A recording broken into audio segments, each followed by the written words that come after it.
Wednesday to you. So it's March 15th, so I got a little bit of time tonight. Get a little Donkey Kong going. So let's get right to it, shall we?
Good start.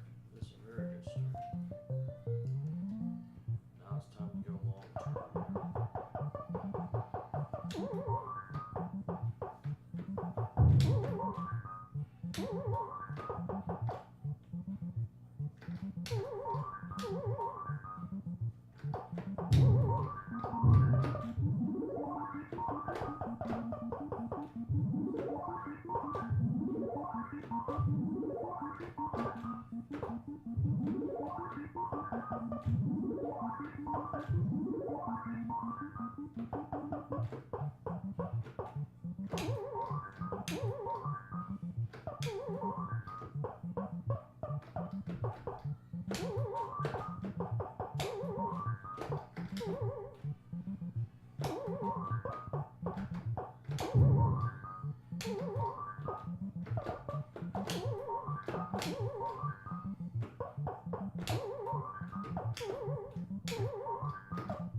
Wow, barrel. He got me.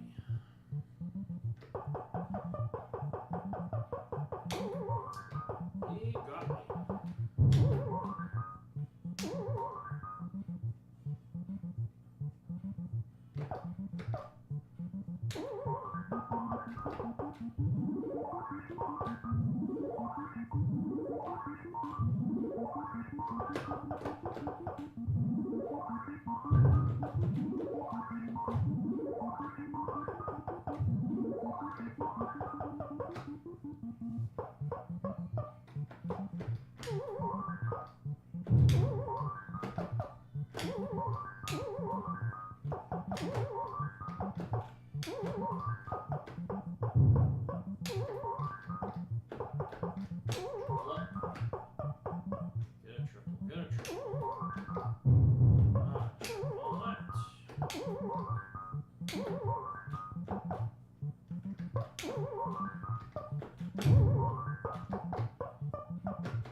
Twitch.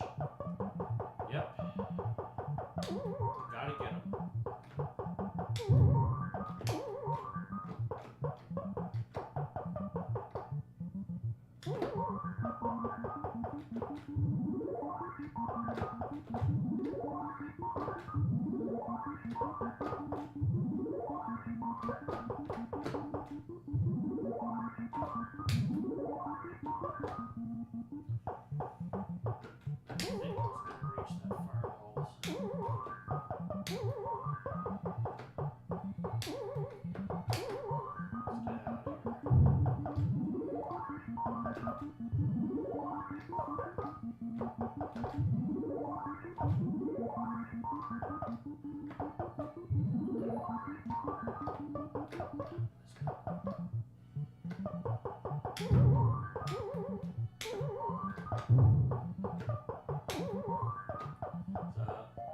how's your Donkey Kong games going lately? I know you've been streaming once in a while, and I try to see if I can join in once in a while to see you play live.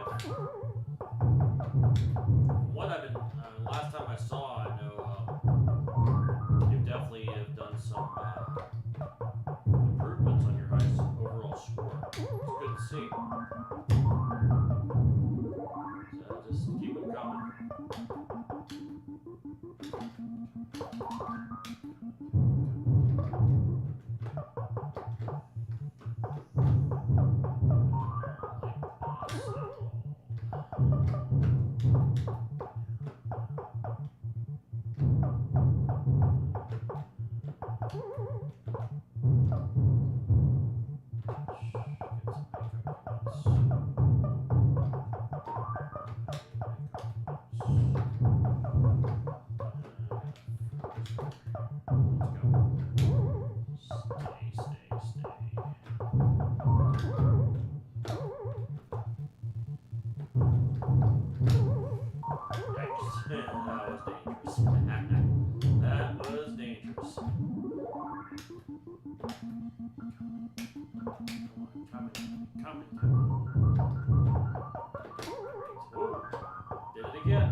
Was on my shoulder on that one.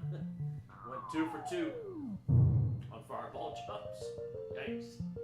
Let's see. So I'll get my average back up. Yeah, I'd like to average at least 400 to 500K. No, that's a good average. Yeah, it's probably about a good average I really would like to be at as well. As long as I have a good drive going on a game. Absolutely.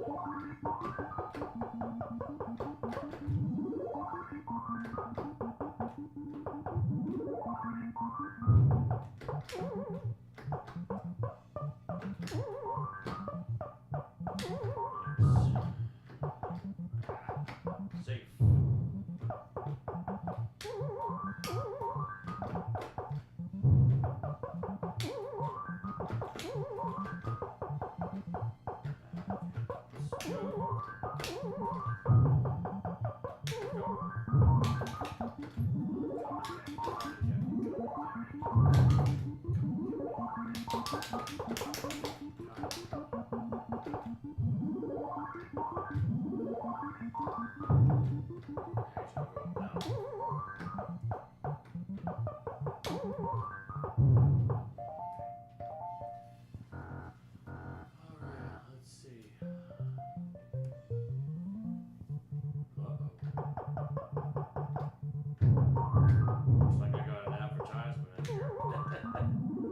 It's something really big, and guess what?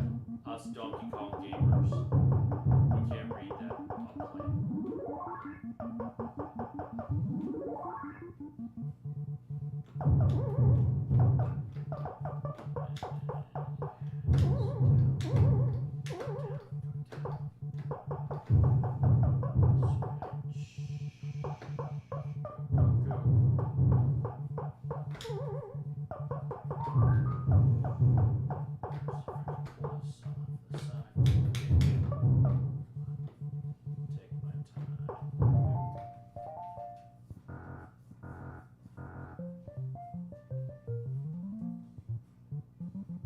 Price is lower than any competitor.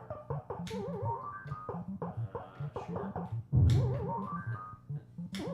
You're still watching my stream. Ever hear the word inflation?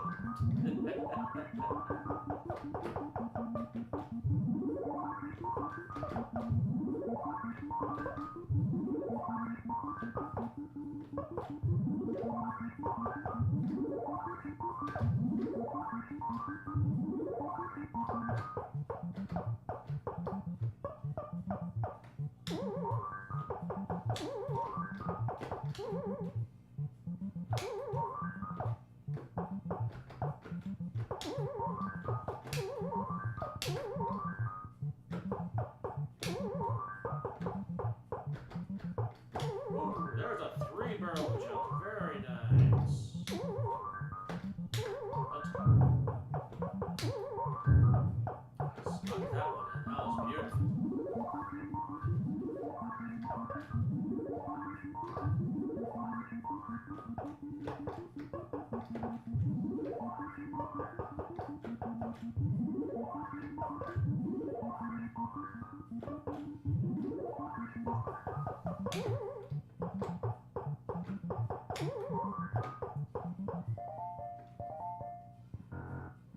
That was close. That third barrel almost got you. No, no doubt about that, Mike. And timed it just right on that jump and got a 3-barrel jump register for that one. That was beautiful.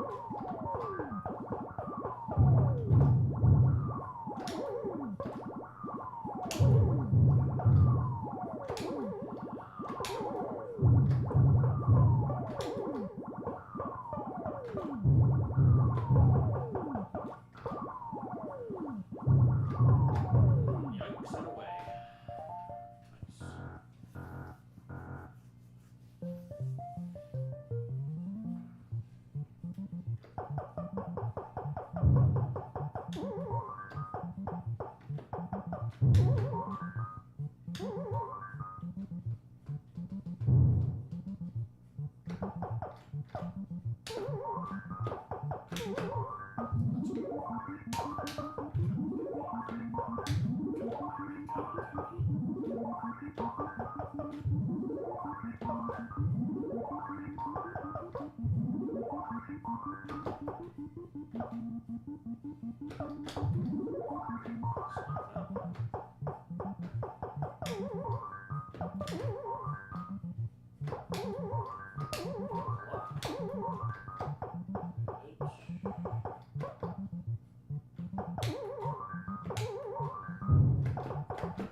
Sniper missed. Let's see. Well, looky who's watching online on Facebook. It's that guy that gets blamed all the time, named Neil. What's up, buddy? I see you're throwing a lot of likes there on the video.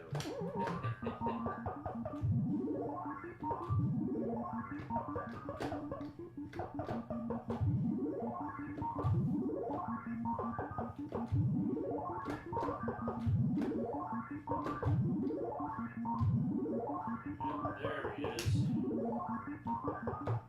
Exactly. Left foot, right foot. You learned from the 2022 Twippy champ, Todd Tucky.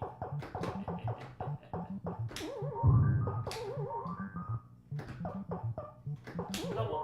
Oh, I got the double. That was nice.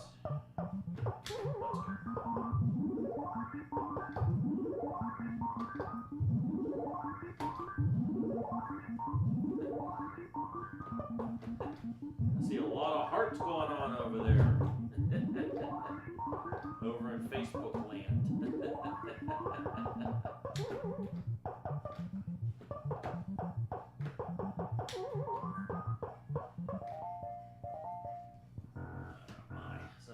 Neil, actually, I saw a video this evening. It was on YouTube. I'm not sure when it was posted. I think it's kind of recent. There was somebody that did a video tour of Glitch Bar, where you work at, and video's like 4 or 5 minutes long. Overall, it's a nice video tour that this individual did, showing all the different arcades and the speedball machines that are in there. But I just kept on saying, "Where's Neil? He's not even in this video."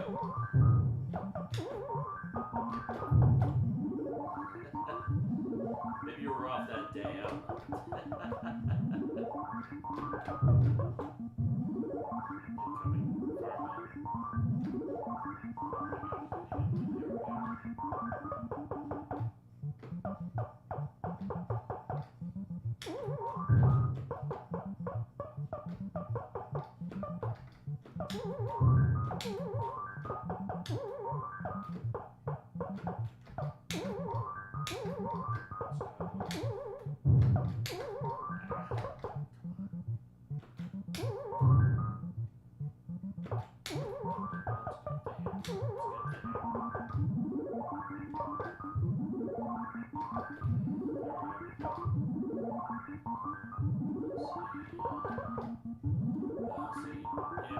Check your message here in about 20 seconds. Let's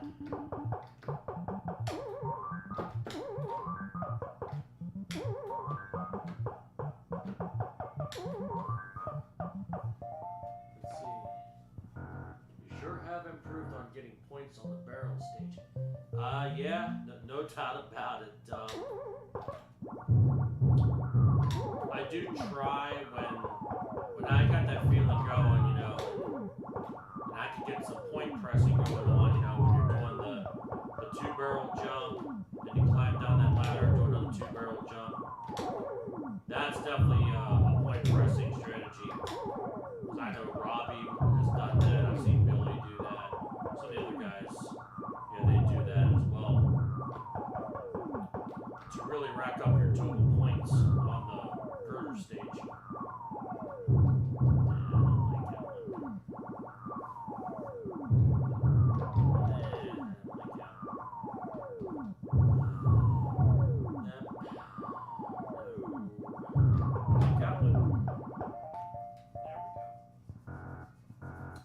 I have definitely improved. I just realized I'm at 311,000. I'm not even paying attention to the score.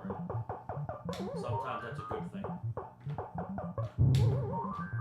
But see, like what I like doing is just chilling here at the bottom. Let the barrels roll. And when that fireball comes up, I'm grabbing that hammer. But I like to control some barrels here. I got the blue one to move now. Get the waterfall going, the waterfall effect here. Might get one more.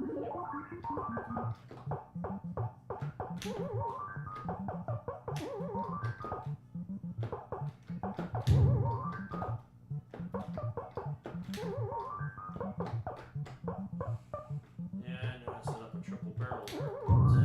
Too risky. Too risky to go down again. It's okay.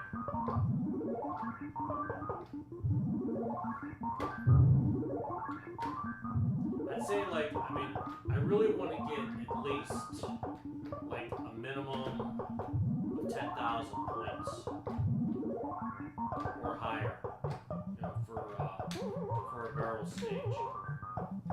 Because I know the quick way, like I've always done in my first few years of doing Donkey Kong games, I would skip the first hammer, just climbing up fast, grab the top hammer, hit average, let's say at least 5-6 barrels, clear the stage, and that's on your average maybe 9,000 points that you're accumulating. But using both hammers makes a big difference in the points that you're accumulating on the barrel stages. Because if you hit 5 or 6 barrels, that's at least a good 1,500 points minimum that you're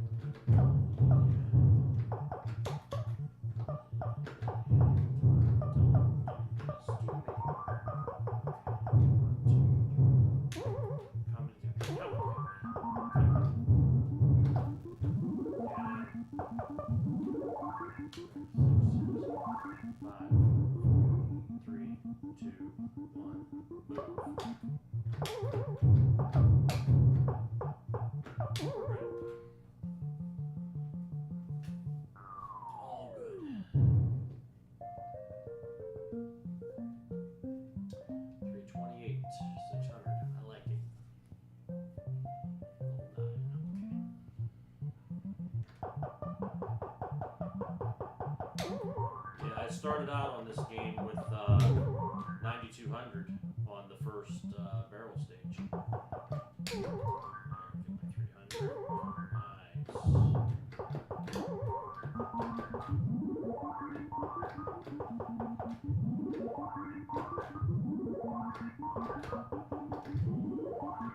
That's even better. Very nice. Very nice.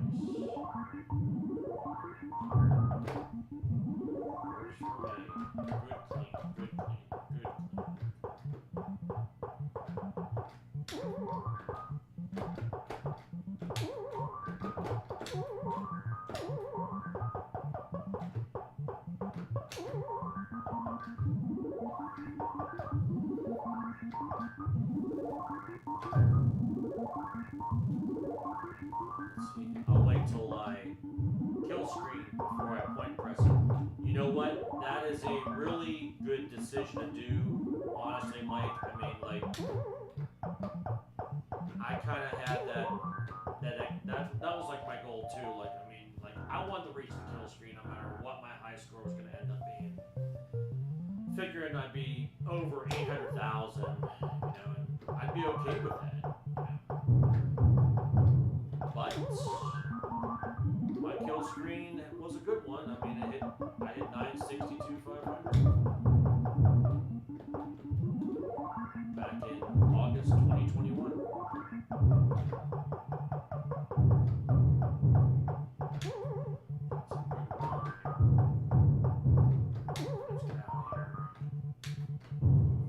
Very nice, very nice. Kept them on the left side. Okay, so that's 348.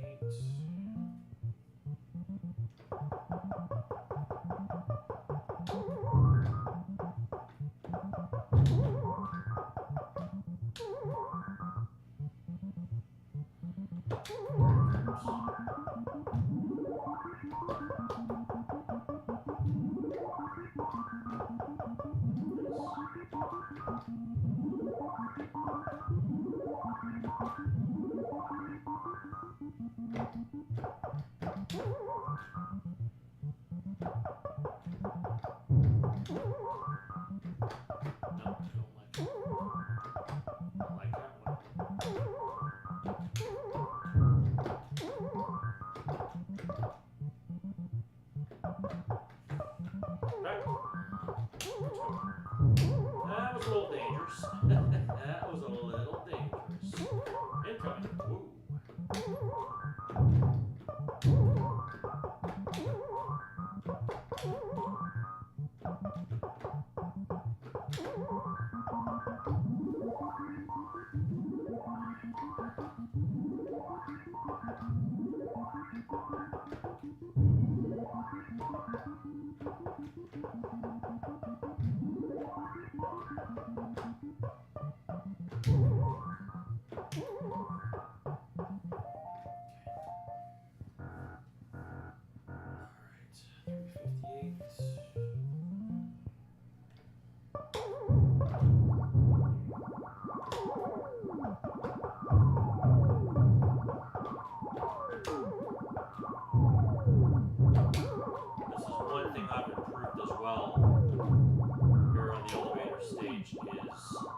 Getting both items, because that is a guaranteed 1,600 points to add to the score.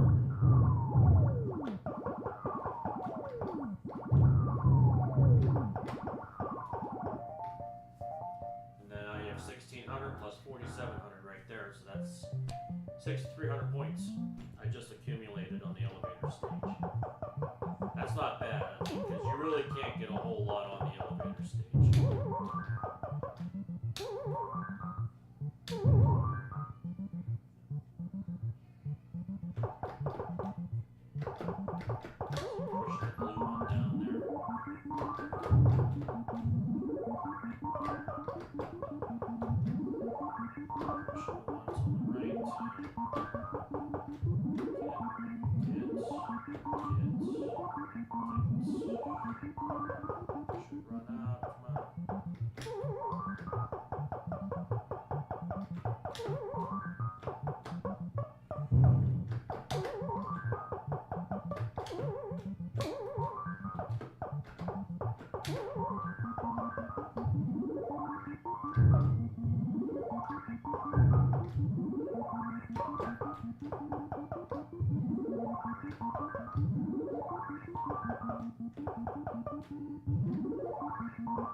That's a no, all right. That was a mistake on my part. Paid the price, unfortunately. I jumped a tad too early.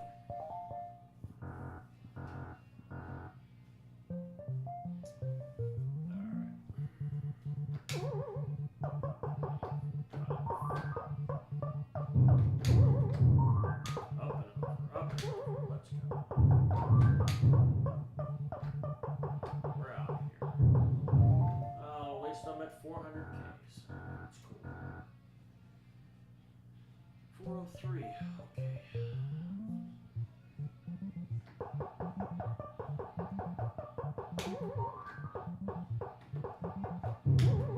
So normally what I would do is be in survival mode right now.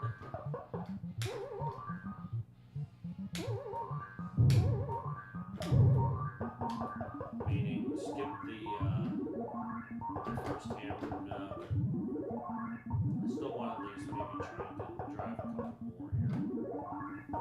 And then maybe I'll do some survival burger stages.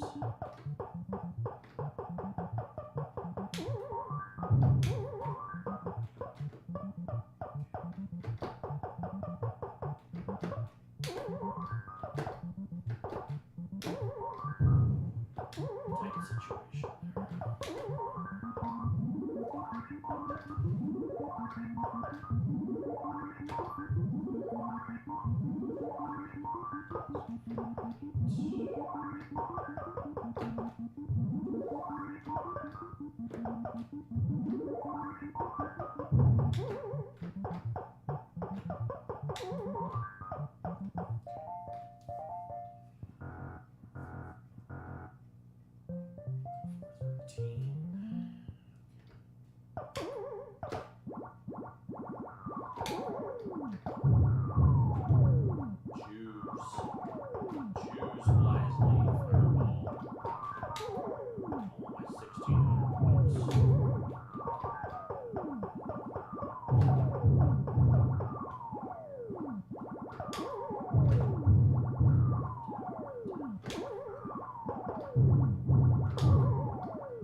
I swear, sometimes I can, like, I know, like, that, it's like that 1/10 of a second sometimes, when the hammer disappears out of my hand, and I'm ready to jump. You know, you hear that sound, that music, thousands and thousands of times, grabbing the hammers, and it lasts for 8.4 seconds. Sometimes, you know, you just know, like, when the song's gonna end, meaning the hammer's gonna disappear.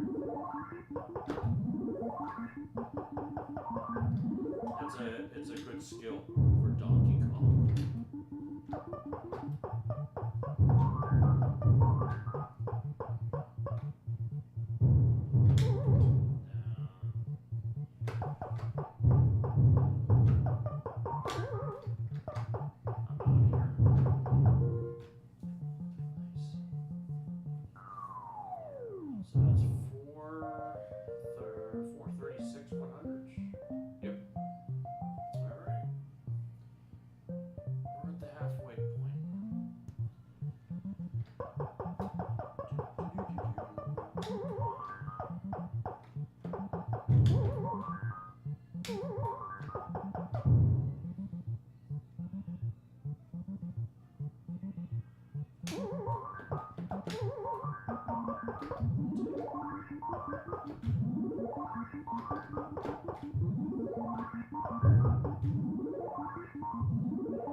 Double, triple. That's a triple.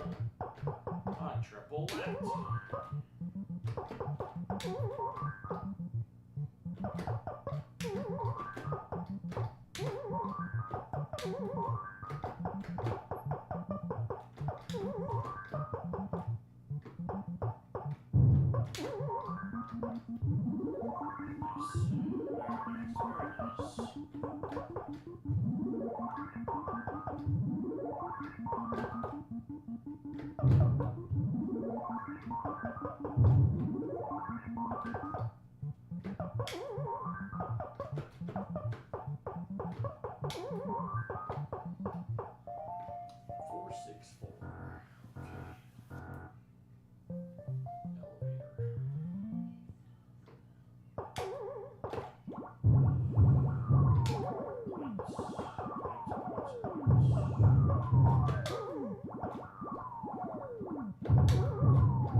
I'll give myself that.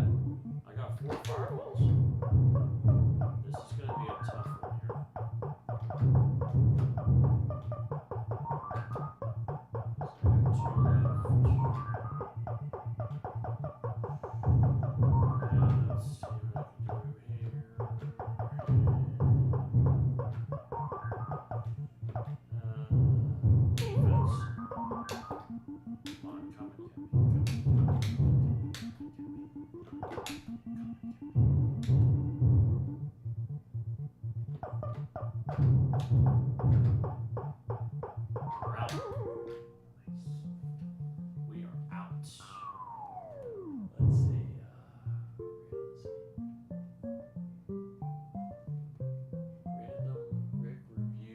So I got 2 left. Let's see what I can do here. Defense. Come on, come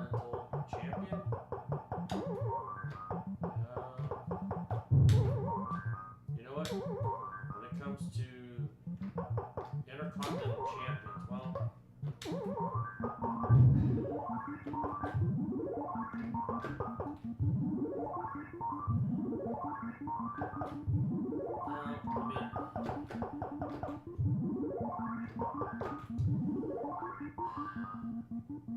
to name one,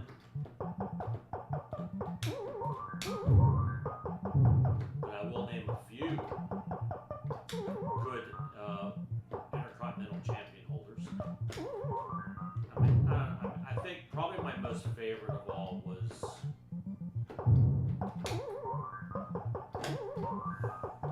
this is dangerous here. You know, to quote Gorilla Monsoon, this could be the beginning of the end. Oh no, maybe not. Let's see.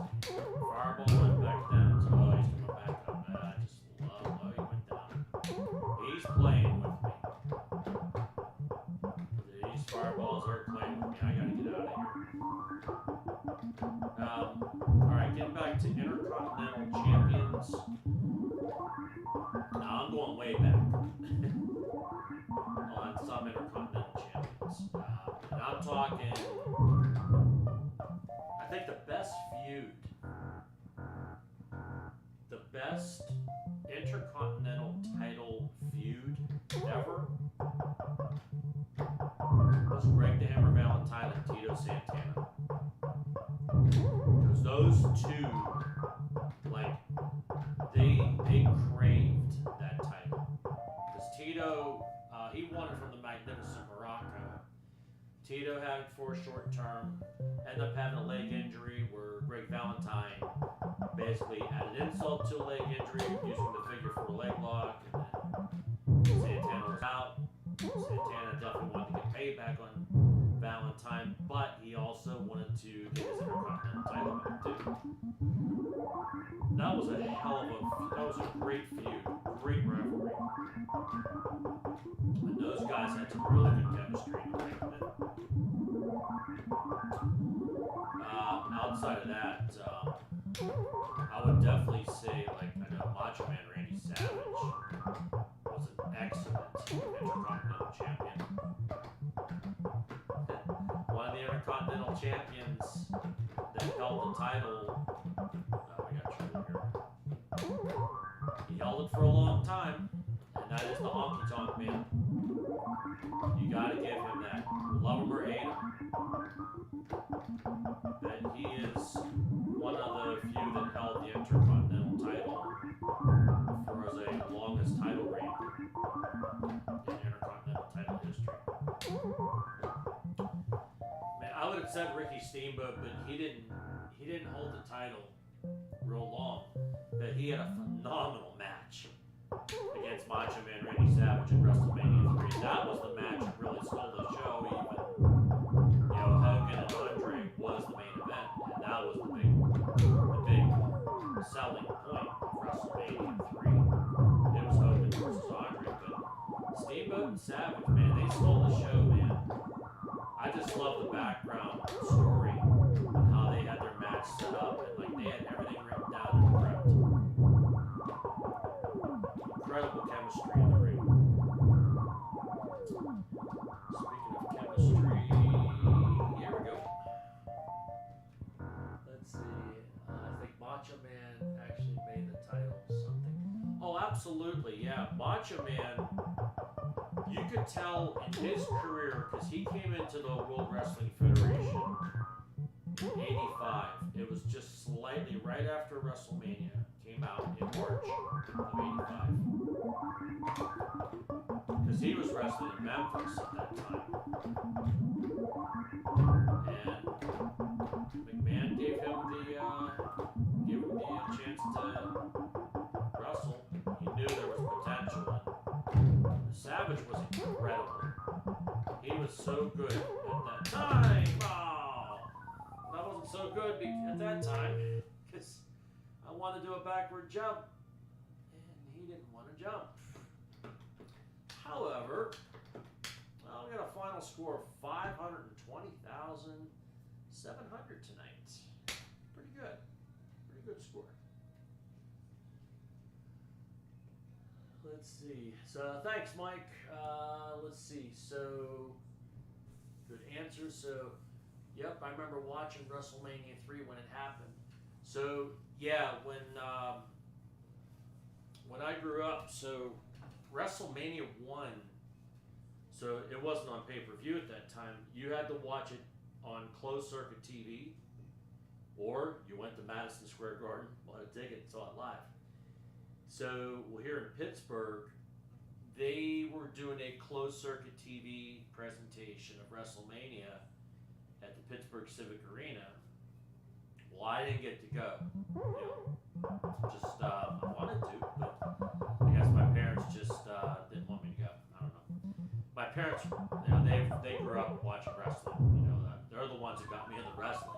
My mom and dad. But I found out. I remember hearing it was on the news. I think the next day where the closed circuit TV did not function properly, and everybody that went to the Civic Arena to watch WrestleMania, it didn't work. It really disappointed a lot of fans. So one of our local stations, our local ABC channel, made arrangements with World Wrestling Federation, and they showed WrestleMania 1 week later on our local channel. That's how I got to watch it.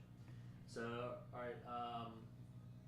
So, Mike, hey, thanks again for coming in, buddy. And good luck to your gaming on your Donkey Kong games this week if you hopefully get some good scores in. But yeah, getting back to WrestleMania, so yeah, I got to watch it on local TV, due to the malfunction that happened at the Civic Arena. Well, WrestleMania 2, well, that was, I believe closed circuit, and it was pay-per-view. Well, I had a neighbor that lived like less than 10 minutes away. Well, the family had a satellite dish, and they recorded WrestleMania 2 for me. And the same went with WrestleManias 3, 4, and 5, and I think even 6, all the way up through 6. They would get it on their satellite dish, and the least we would do is we would give them a VHS tape. They would record it for us, or they may have recorded it and they just made a duplicate for us to watch WrestleMania at home, But we were really appreciative of that. So, let's see. Yeah, WrestleMania 2. Yeah, that was in Nassau Coliseum, the Rosemont Horizon in Chicago, and I believe it was called the LA Sports Arena in Los Angeles. Yeah, WrestleMania 2, it wasn't as good as WrestleMania 1. I mean, WrestleMania 1 had a couple of good matches on the card, and you hear about the documentary stories, Vince, he put it all on the line. And if WrestleMania 1 failed, man, then World Wrestling Federation would have been done, over with, if it was a failure. No, they did pretty good. Even though, they definitely took a gamble with Mr. T. But you didn't think of it back then, you were just looking forward to seeing him, he was going to be the partner with Hulk Hogan, but then behind the curtain, in the dressing room, man, those Piper and Mr. T, they did not get along at all. But Piper, I miss that guy to death, man. He was probably like one of the greatest heels I've ever watched in wrestling history. And what I really appreciate that he did in that match, he kept it strictly business. Total, complete business. He didn't want Mr. T to ruin the wrestling business. I mean, of course, he didn't really want to ruin Mr. T's reputation too, but look, he had to have Mr. T understand, look, this is how it's done in our business. You do what we tell you, and that's it, and everything will be fine. You just gotta go with it, So, hey Bash, how's it going? See you just joined in, so good luck. Yeah, well actually I finished the game here, as you can see. I'm still in the attract mode. I went up to, actually I was level 12. I did 520,000, just one game. Let's see, WrestleMania 2 had more impact on me since the Saturday night's main event build-up with Hogan and Bundy, and the Battle Royal with Andre and the NFL players. Oh yeah, no, those were some good hypes, because I remember when the first Saturday night's main event came out in May of '85. It was normally on the same time window when Saturday Night Live came on. Then all of a sudden, remember as a kid seeing it either. I think it was advertised on TV, and then I saw it in TV Guide. Those are the days we would buy TV Guide every week to see what was on television every week. But there was a little advertisement that said World Wrestling Federation Saturday night's main event, and Hulk Hogan's on there, and oh, I was excited. Growing up, as a wrestling fan, the only wrestling I had up until, let's say, late spring of '85 was just WWF. And then, luckily, we earned a couple more channels because we didn't really have cable TV, at its maximum that was out there. Like, we didn't even have MTV in my area at that time. And I know they did the War to Settle the Score match prior to WrestleMania on there, but we ended up getting Superstation WTBS, I'd say roughly around May of '85, and that's when I got introduced into NWA World Championship Wrestling. And we had another local Pittsburgh channel that was showing the wrestling from Texas, which was World Class Championship Wrestling, and my wrestling passion just tripled, and like still to this day, some people would ask me, what was probably my most favorite wrestling organization, throughout the '80s. I mean, sure, WWF, they were like, the entertaining style of wrestling. They really wanted to put wrestling on the map, and Vince was successful at that. But my most favorite really was the NWA because they had so much good talent. They had great matches, good feuds, good rivalries, and their own style of WrestleMania was Starrcade, and I loved Starrcade '85. I had to buy it on VHS or Beta actually back then. That was the only way I was able to watch Starrcade because it was either you were in Greensboro or Atlanta, or you watched it on closed circuit. I don't even think they even had it for pay-per-view at that time. Let's see, so good stuff. Good luck on the high scores. Gotta head out. Oh yeah, hey, thanks again for stopping in tonight. Good wrestling conversation. Yep. But that was a good question, though, about Intercontinental Champions. There was definitely a few good ones. I mean, like I mentioned, Greg Valentine, Tito Santana had an incredible feud based on that title. Randy Savage was a great Intercontinental Champion. Honky Tonk Man was actually a good one as well because he had one of the longest title reigns on that championship. So, yeah, it was fun. So, check the time. Well, I think I may have to call it here because I got to get up tomorrow morning. Another day at work. So, hey, 520,700 tonight on Donkey Kong, level 12. It was fun. So, all right. Take care, everybody. Have a good night. And I'll see how the next few days come by. If I get some spare time to stream some more, you'll see me on here. If you haven't followed me yet, do so on Twitch and YouTube. It's DKMikey77. Take care, everybody.